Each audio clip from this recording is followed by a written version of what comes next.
ഇന്നത്തെ വീഡിയോയിൽ നമ്മൾ മിഡിൽ ഈസ്റ്റ് കോൺഫ്ലിക്റ്റുമായിട്ട് ബന്ധപ്പെട്ട് നോക്കിക്കഴിഞ്ഞാൽ എണ്ണവില നല്ല രീതിയിൽ കുതിച്ചുയർന്നുകൊണ്ടിരിക്കുകയാണ്.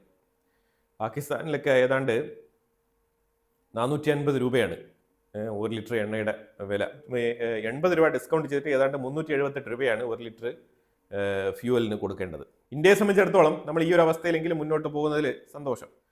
തെഹ്റാനിൽ ഇന്നലെ രാത്രി വെളുക്ക ആക്രമണം 70 സ്ഥലങ്ങളിലാണ് ടാർഗറ്റ് ചെയ്തത്. 24 ഫൈറ്റർ ജെറ്റുകൾ 70 സ്ഥലങ്ങളിലാണ് ടാർഗറ്റ് ചെയ്തത്. ഇസ്രായേലായിരുന്നു മേജർ റോള്. തകർത്ത് വെച്ചുള്ള ആക്രമണമാണ് നടത്തിയിരിക്കുന്നത്.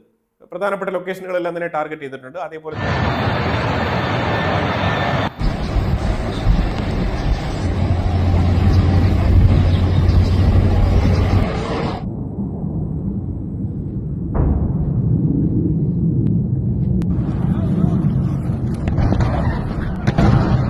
غريبة يقبالنا ولك واحدة بالجنيبة ما تدري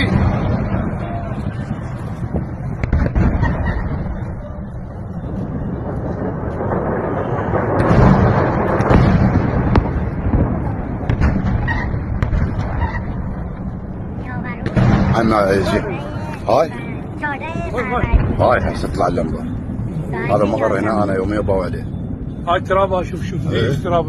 യുഎസിന്റെ F-15 ഫൈറ്റർ ജെറ്റ് ഇറാൻ അടിച്ചു വീഴ്ത്തിയതുമായിട്ട് ബന്ധപ്പെട്ട് അതിലുണ്ടായിരുന്ന 2 പൈലറ്റുകളെ തിരഞ്ഞ് അമേരിക്കയുടെ ഹെലികോപ്റ്റേഴ്സും അതുപോലെ തന്നെ എയർക്രാഫ്റ്റ് ഒക്കെ ആ മേഖലയിൽ തിരച്ചിൽ നടത്തുന്നുണ്ട്. ഈ തിരച്ചിൽ നടത്തുന്ന അമേരിക്കൻ ഹെലികോപ്റ്ററിനെ വരെ അവിടുത്തെ ലോക്കൽ വില്ലേജസ്, ഇറാന്റെ ലോക്കൽ വില്ലേജസ് ആക്രമിക്കാൻ ശ്രമിക്കുകയാണ്. അതിലൊരു ഹെലികോപ്റ്ററിന് ചെറുതായിട്ട് വെടിയേറ്റിട്ടുമുണ്ട്. തറയിൽ നിന്നും ഒരുത്തൻ വെടിവെക്കുന്നുണ്ട്. ആ വീഡിയോ ഫോട്ടോ ഞാനിവിടെ കാണിക്കുന്നുണ്ട്. ഇത് കണ്ട ആ മൂലയിൽ നിന്നും ഒരുത്തൻ വെടിവെക്കുന്നത് അവന്റെ വീടിന്റെ മുറ്റത്ത് ഒരു സൈഡിൽ നിന്നും വെടിവെക്കുകയാണ്.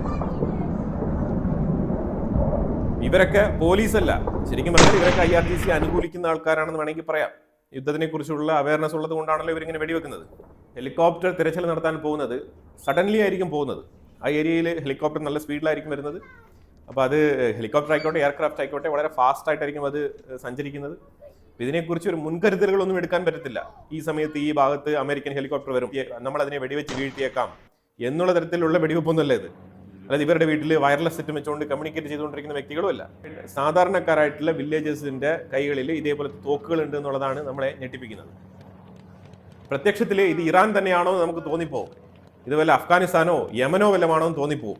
അത്തരത്തിലാണ് തോക്ക് വെച്ചിട്ട് ചുമ്മാ ഹെലികോപ്റ്റർ നേരെയൊക്കെ വെടിവെക്കുന്നത്. ഈ US നടത്തിയ തെരച്ചിലിൽ ഒരു പൈലറ്റിനെ റെസ്ക്യൂ ചെയ്തിട്ടുണ്ട്. Is alive. പക്ഷേ മറ്റൊരു പൈലറ്റിന് വേണ്ടിയിട്ടുള്ള തിരച്ചിൽ തുടരുകയാണ്. ഇതുവരെ കിട്ടിയിട്ടില്ല. അതുപോലെ തന്നെ സ്റ്റേറ്റ് ഓഫ് ഹോർമൂസിന്റെ അടുത്ത് A-10 അറ്റാക്ക് കാറ്റഗറിയിൽപ്പെട്ട ഒരു വിമാനം തകർന്നു വീണിട്ടുണ്ട്. ക്രാഷ്ഡ് എന്നാണ് പറഞ്ഞിരിക്കുന്നത്. ആക്രമണത്തിനെ കുറിച്ചുള്ള വിവരങ്ങൾ പുറത്തു വന്നിട്ടില്ല. ആരാണ് അറ്റാക്ക് ചെയ്തത്, എങ്ങനെയാണ് അറ്റാക്ക് ചെയ്ത് വീഴ്ത്തിയത് എന്നുള്ളതിന് വിവരങ്ങളൊന്നും വന്നിട്ടില്ല. പക്ഷേ ഇത് F-15 അതേ മാതൃകയിൽ അറ്റാക്ക് ചെയ്ത് വീഴ്ത്തിയതാണെന്നാണ് പൊതുവിൽ പറയപ്പെടുന്നത്. അതിന്റെ വിശദ വിവരങ്ങൾ പുറത്തു വരാണ്ട് നമുക്കതിനെക്കുറിച്ചുള്ള കൺഫർമേഷൻ പറയാൻ പറ്റില്ല. പക്ഷേ അതേസമയം A-10 അറ്റാക്ക് ഫൈറ്റർ ജെറ്റ് തകർന്ന് വീണിട്ടുണ്ട്, അത് ഉറപ്പാണ്. അപ്പം മറ്റൊരു പൈലറ്റിന് വേണ്ടിയിട്ടുള്ള തെരച്ചിൽ തുടരുകയാണ്. ആ മേഖലയിൽ ഇസ്രായേൽ അറ്റാക്ക് നടത്തുന്നില്ല, അതിൽ നിന്ന് വിട്ടു നിൽക്കുകയാണ്. മറ്റുള്ള മേഖലകൾ കേന്ദ്രീകരിച്ചാണ് ഇപ്പം ഇസ്രായേൽ അറ്റാക്ക് നടത്തിക്കൊണ്ടിരിക്കുന്നത്. ഇറാൻ ആണെങ്കിൽ അവരുടെ പുതിയ സ്പോക്സ് പേഴ്സണെ തെരഞ്ഞെടുത്തിട്ടുണ്ട്. കാരണം സ്പോക്സ് പേഴ്സണെ ഇസ്രായേൽ എലിമിനേറ്റ് ചെയ്തിട്ടുണ്ടായിരുന്നു. ജനറൽ ഹുസൈൻ മൊഹാബിയാണ് പുതിയ സ്പോക്സ് പേഴ്സൺ. അലി മുഹമ്മദ് നൈനി എന്ന് പറഞ്ഞ ഇതിന് മുമ്പ് ഉണ്ടായിരുന്ന സ്പോക്സ് പേഴ്സണെ ഇസ്രായേൽ എലിമിനേറ്റ് ചെയ്തതിനെ തുടർന്നാണ് ഈ പുതിയ സ്പോക്സ് പേഴ്സണെ നിയമിച്ചിരിക്കുന്നത്. ഈ സ്പോക്സ് പേഴ്സണെ നിയമിച്ചതാരാണ്? അവിടെയാണ് ട്വിസ്റ്റ്. അബ്ദുള്ള ഹാജി സദേഗി, ഇയാളാണ് എൻവോയ്. ആരുടെ എൻവോയ് ആണ്? മുജ്തബ ഖമനേയിയുടെ എൻവോയ്.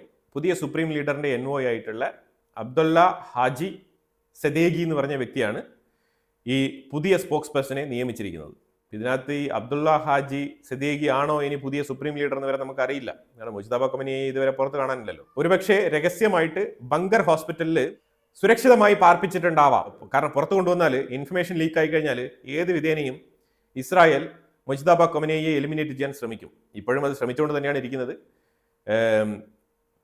അതുകൊണ്ടാണ് പലതരത്തിലുള്ള പ്രൊവോക്കിംഗ് സ്റ്റേറ്റ്മെന്റ്സ് ഒക്കെ വെസ്റ്റേൺ മീഡിയയുടെ സൈഡിൽ നിന്ന് വരുന്നത്. പ്രത്യേകിച്ച് അമേരിക്കയുടെ സൈഡിൽ നിന്നുള്ള മീഡിയ ആണെന്നുണ്ടെങ്കിൽ മുജ്തബ ഖമനയെ ജീവിച്ചിരിപ്പുണ്ടോ എന്നൊക്കെ ചോദിക്കുന്നുണ്ട്.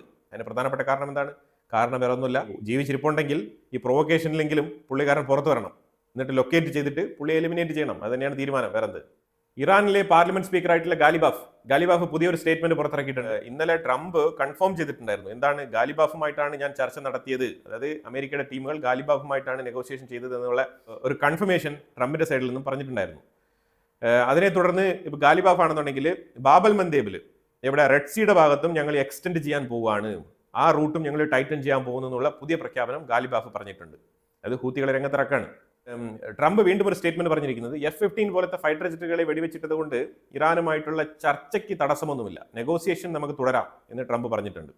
അമേരിക്ക ഒരു 48 മണിക്കൂർ സീസ് ഫയറിന് വേണ്ടിയിട്ടുള്ള ഒരു ഓഫർ ഇറാന് കൊടുത്തിട്ടുണ്ടായിരുന്നു. ഇറാൻ അത് നിരസിച്ചിരിക്കുകയാണ്. ഞങ്ങൾക്ക് 48 മണിക്കൂർ സീസ് ഫയർ ഒന്നും വേണ്ടെന്ന്. ഇറാന്റെ കാര്യം വളരെ വ്യക്തമായിട്ട് മനസ്സിലാക്കണം. ഇറാനിൽ ഒരു ഗ്രൂപ്പല്ല ഉള്ളത്. ആ ഗ്രൂപ്പുകളുടെ വിശദ വിവരം അതിന്റെ ഡീപ്പായിട്ടുള്ള സ്റ്റഡി നമ്മൾ ചെയ്ത് മനസ്സിലാക്കി എടുത്തിട്ടുണ്ട്. എന്താണ് ഈ IRGCക്കുള്ളിൽ ചില രഹസ്യ ഗ്രൂപ്പുകൾ അതെങ്ങനെ പ്രവർത്തിക്കുന്നു എന്നുള്ളതാണ്. നമ്മൾ കുറച്ച് ഡീറ്റെയിൽ ആയിട്ട് നോക്കിക്കഴിഞ്ഞാൽ മനസ്സിലാക്കാൻ പറ്റും. നമ്മൾ പൊതുവേ കാണുന്ന ഈ ബസിജി ഗ്രൂപ്പുകൾ, ഈ കുദ്സ് ഫോഴ്സ്, ഇത് മാത്രമല്ല, ഇതിന്റെ പുറകിലിരുന്ന് പ്രവർത്തിക്കുന്ന ഹിഡൻ ടീമുകൾ കുറച്ചുണ്ട്. IRGC ആണെങ്കിൽ കഴിഞ്ഞ 40 വർഷമായിട്ട് പ്രതീക്ഷിച്ചിരിക്കുന്ന ഒരു യുദ്ധമാണ്, അമേരിക്കയുമായിട്ട് യുദ്ധത്തിന് ഒരു അവസരം കിട്ടുക എന്നുള്ളത്. അപ്പോൾ ആ ഒരു അവസരം അവർക്ക് കിട്ടിയിരിക്കുന്ന ചില ഗോൾഡൻ ചാൻസ് ആണ്. അതങ്ങനെ അവർ പെട്ടെന്ന് യുദ്ധം നിർത്തി രക്ഷപ്പെട്ടു പോവില്ല. അവര് തീർച്ചയായിട്ടും ഇസ്രായേലിന്റെ വെടിയുണ്ടയ്ക്ക് ഇരയാവാനാണ് അവരുടെ വിധി, പറഞ്ഞിട്ട് കാര്യമില്ല. ഇതിപ്പം കാരണം യുദ്ധം എത്രയോ തവണ നിർത്താൻ വേണ്ടിയിട്ടുള്ള ഓപ്ഷൻസ് അവർക്ക് കൊടുത്തു കഴിഞ്ഞു. അവരാണെങ്കിൽ ഒന്നിലും കൊത്തുന്നില്ല എന്നുള്ള അവസ്ഥയാണ്. പക്ഷെ അതേസമയം ഇറാന്റെ ഉള്ളിൽ ആക്രമണങ്ങൾക്കാണെങ്കിൽ ഒരു കുറവുമില്ല. UAE അബുദാബിയിൽ പ്രവർത്തിക്കുന്ന ഹബ്ഷാൻ എന്ന് പറഞ്ഞ ആ ഒരു ഗ്യാസ് പ്ലാന്റ് സിവിയർ ഡാമേജ് സംഭവിച്ചിട്ടുണ്ട് എന്നാണ് അബുദാബിയിൽ നിന്ന് വരുന്ന റിപ്പോർട്ട്. ഇന്നലെ അവിടെ ഇറാൻ നടത്തിയ ആക്രമണത്തിൽ ഒരു ഈജിപ്ഷ്യൻ പൗരൻ കൊല്ലപ്പെട്ടിട്ടുണ്ട്. പാകിസ്ഥാൻ വളരെ പ്രയത്നിച്ച് മുന്നോട്ട് വെച്ച ഈ ഇറാൻ US പീസ് ഡീൽ അത് പൊളിഞ്ഞു പാളിസായിരിക്കുന്നു, അടപടലം പൊളിഞ്ഞു പാളിസായിരിക്കുന്നു. Pakistan lead Iran US peace deal hit dead end എന്നാണ് പറഞ്ഞിരിക്കുന്നത്. ദുബായ് മീഡിയ സിറ്റിയിൽ മിസൈൽ ഇന്റർസെപ്റ്റ് ചെയ്തപ്പോൾ അതിന്റെ ഡെബ്രി വന്ന് പതിച്ച് ഒറാക്കിളിന്റെ ഓഫീസിന്റെ മേളിൽ ആ ഡെബ്രി വീണ് അവിടെ ഒരു ചെറിയൊരു ഡാമേജ് സംഭവിച്ചിട്ടുണ്ട്. ഒറാക്കിൾ എന്ന് പറഞ്ഞ IT കമ്പനിയുടെ മേളിലാണ് ഈ ഡെബ്രി വന്ന് വീണത്. അതിനുശേഷം ഇഞ്ചുറീസ് ഒന്നുമില്ല, കൃത്യമായിട്ട് നമ്മൾ മിസൈലുകളെല്ലാം ഇന്റർസെപ്റ്റ് ചെയ്തിട്ടുണ്ട് എന്നുള്ള റിപ്പോർട്ടാണ് ദുബായിൽ നിന്ന് വരുന്നത്. ഗാസയ്ക്ക് വേണ്ടിയിട്ട് പുതിയ ഫ്ലോട്ടില കോalition വീണ്ടും ബോട്ട് എടുത്തുകൊണ്ട് ഗാസയ്ക്ക് നേരെ വരാൻ വേണ്ടിയിട്ടുള്ള പദ്ധതി.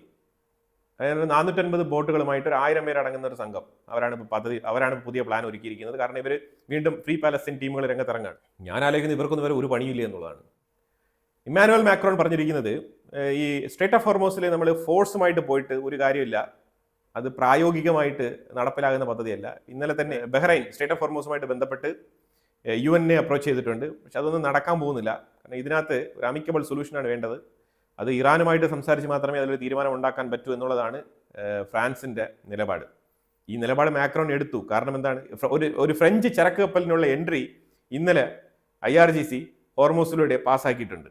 ഇതൊരു ഫ്രാൻസിന്റെ ഒരു ഷിപ്പ് അതിലെ കടന്നുപോയിട്ടുണ്ട് സ്ട്രേറ്റ് ഓഫ് ഹോർമോസ് പാസ് ചെയ്ത്. അതുകൊണ്ട് ഇമ്മാനുവൽ മാക്രോൺ ഇറാന്റെ സൈഡ് ന്യായീകരിക്കുന്ന രീതിയിലുള്ള ഒരു സ്റ്റേറ്റ്മെന്റ് ആണ് ഡിപ്ലോമാറ്റിക്കലി മുന്നോട്ട് വെച്ചിരിക്കുന്നത്. അതാണ് മനസ്സിലാക്കേണ്ടത്. അതായത് വെസ്റ്റേൺ രാജ്യങ്ങളെ ചൊടിപ്പിക്കാൻ പാടില്ല, അതേസമയം അമേരിക്ക എതിർക്കാനും പാടില്ല, പക്ഷെ അതേസമയം ഇറാനെതിരെയുള്ള സ്റ്റേറ്റ്മെന്റ് ആയിട്ടും അത് വരരുത്. എന്നാൽ നമ്മുടെ ചരക്ക് ഗതാഗതം ഇവിടെ തടസ്സപ്പെടാനും പാടില്ല, ഇവിടെ സ്ട്രേറ്റ് ഓഫ് ഹോർമോസിൽ. അതാണ് ഇമ്മാനുവൽ മാക്രോണിന്റെ സ്റ്റേറ്റ്മെന്റിൽ നിന്നും നമുക്ക് വായിച്ചെടുക്കാൻ പറ്റുന്നത്. ഇസ്രായേൽ ലെബനന്റെ ഉള്ളിൽ ഹെസ്ബുള്ളക്കെതിരെയുള്ള ഓപ്പറേഷൻ ശക്തിപ്പെടുത്തിയിരിക്കുകയാണ്.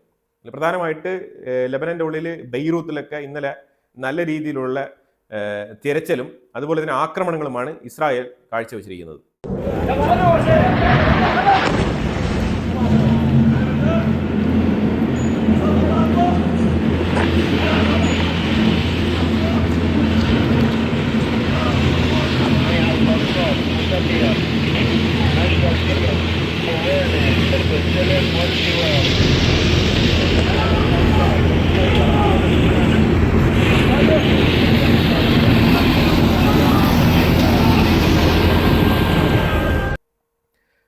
അതുപോലെ കിരിയത്ത് ഷെമോനയിൽ ഹെസ്ബുള്ളയുടെ റോക്കറ്റ് വീണ് ഒരു ഇമ്പാക്ട് ഉണ്ടായിട്ടുണ്ട്.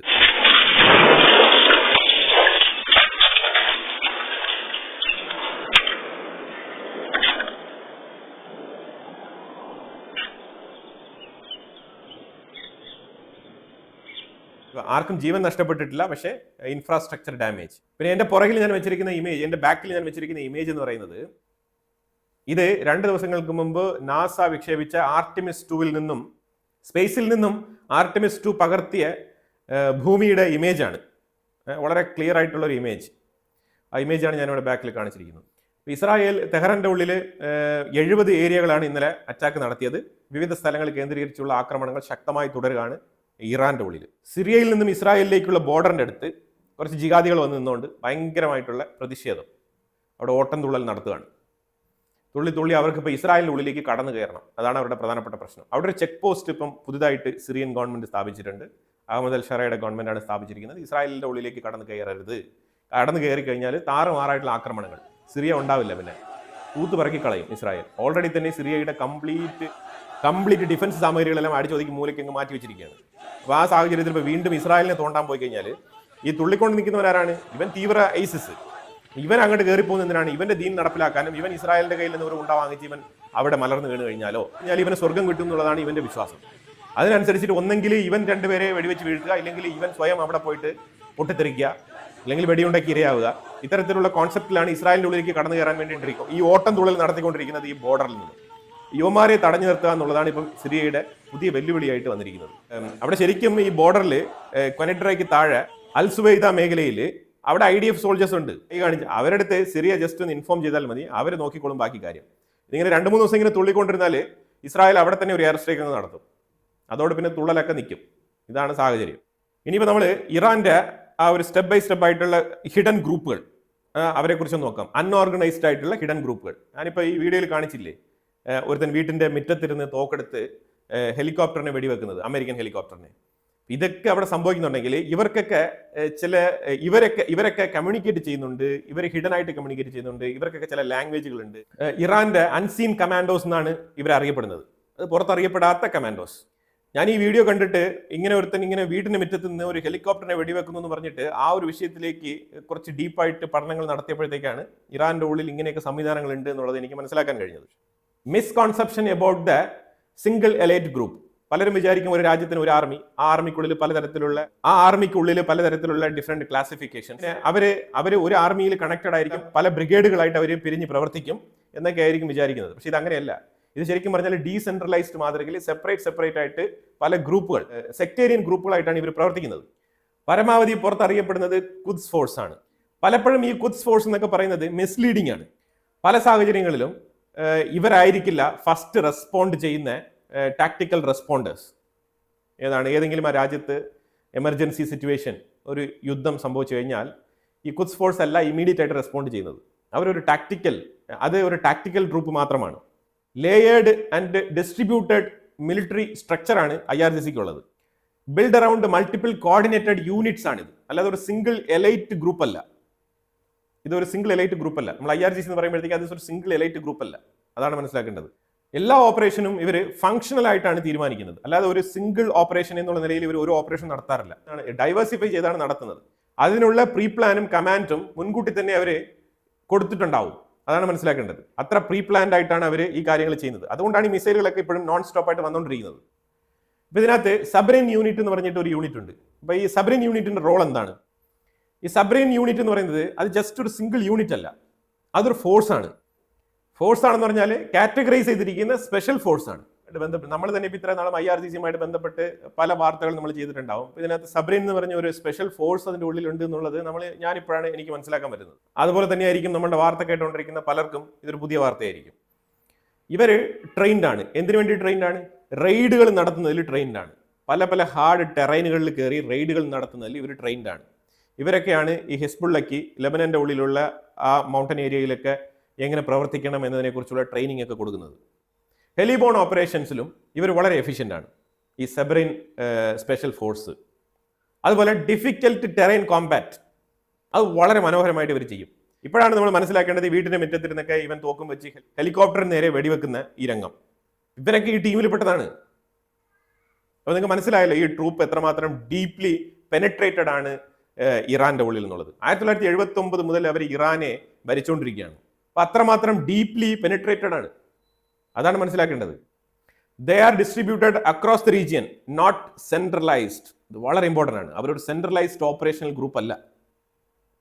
ഏത് വീട്ടിലും ഉണ്ടാവും, ഏത് മുറ്റത്തും ഉണ്ടാവും, ഏത് പരിസരത്തും ഉണ്ടാവും. ഒരുപക്ഷെ ഇറാന്റെ പൊതുജനങ്ങളാണെന്ന് പറഞ്ഞുകൊണ്ട് അവിടെ പോയി നിന്ന് പ്രസംഗം നടത്താൻ തുനിഞ്ഞു കഴിഞ്ഞാൽ ചിലപ്പോൾ ട്രംപിന്റെ നെറ്റിക്കിട്ട് തന്നെ കിട്ടും. ഇതൊക്കെയാണ് സംഗതികൾ.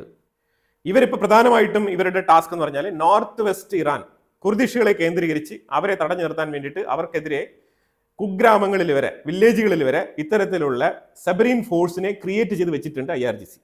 അതുപോലെ സൗത്ത് ഈസ്റ്റ് റീജിയനിലും ഇവരെ ഡിപ്ലോയ് ചെയ്തിട്ടുണ്ട്. അടുത്തൊരു യൂണിറ്റ് ആണ് സൽമാൻ ഫാർസി യൂണിറ്റ് എന്ന് വിളിക്കുന്ന ഒരു സ്പെഷ്യൽ ഫോഴ്സ്. ഇത് ഒരു ലോക്കൽ സെക്യൂരിറ്റി യൂണിറ്റ് ആണ്. അത് പല മേഖലകളിലും ഈ ബെസ്ജി ഫോഴ്സ്, പോലീസ് ഡിപ്പാർട്ട്മെന്റ് പോലത്തെ സംവിധാനങ്ങൾ പ്രവർത്തിക്കും. അതിനു മുകളിൽ സീക്രട്ട് ആയിട്ട് പ്രവർത്തിക്കുന്ന യൂണിറ്റ് ആണ് ഈ സൽമാൻ ഫാർസി ബ്രിഗേഡ് യൂണിറ്റ്. ഇവരും ഒരു സ്ട്രാറ്റജിക് ലെവൽ ഫോഴ്സ് ആണ്. ഇവരാണ് എമർജൻസി സിറ്റുവേഷനിൽ ക്വിക്കായിട്ട് റെസ്പോണ്ട് ചെയ്യുന്ന ആൾക്കാർ. അതുപോലെ ഇറാന്റെ റെഗുലർ ആർമി, ആർത്തേഷ് എന്ന് പറഞ്ഞ ഒരു ആർമി വിങ് ഉണ്ട്.